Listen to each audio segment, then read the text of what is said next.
Dementia Researcher with a blog and a rating. Overseas collaborations.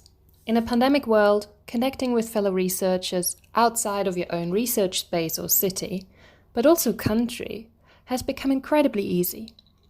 Thinking back about how I connected with collaborators in the Netherlands and Colombia, for example, before the pandemic, the sheer novelty of using Skype to have a research meeting, trying to find a quiet room with a screen and stable internet connection.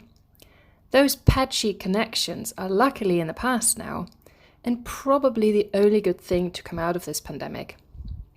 But how do you even set up overseas collaborations in a time when conferences and meetings are taking place from the comfort of your own home?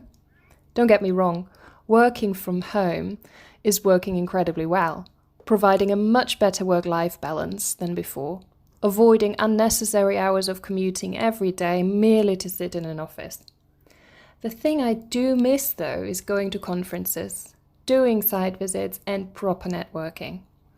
Before the pandemic, I would meet new collaborators at conferences, research events and talks. I also met some via social media, though.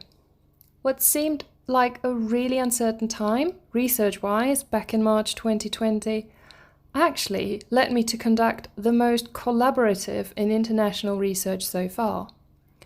Being on social media has definitely helped, and I feel like I know many fellow dementia researchers despite never having met face-to-face.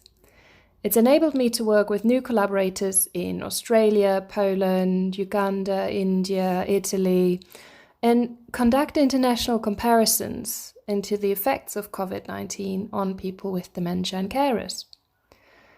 Once you've established some new collaborations, running international research can sometimes be tricky, but also incredibly rewarding.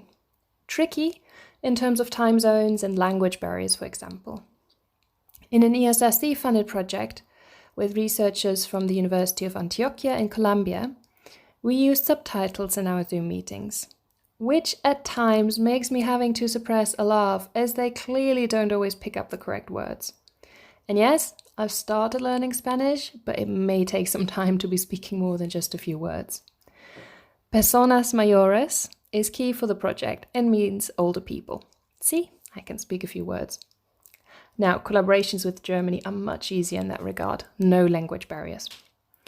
One thing I found really useful for international projects is to have a shared Microsoft Teams channel where you can upload your documents in a safe space and also chat with one another outside the medium of emails or outside of meetings too.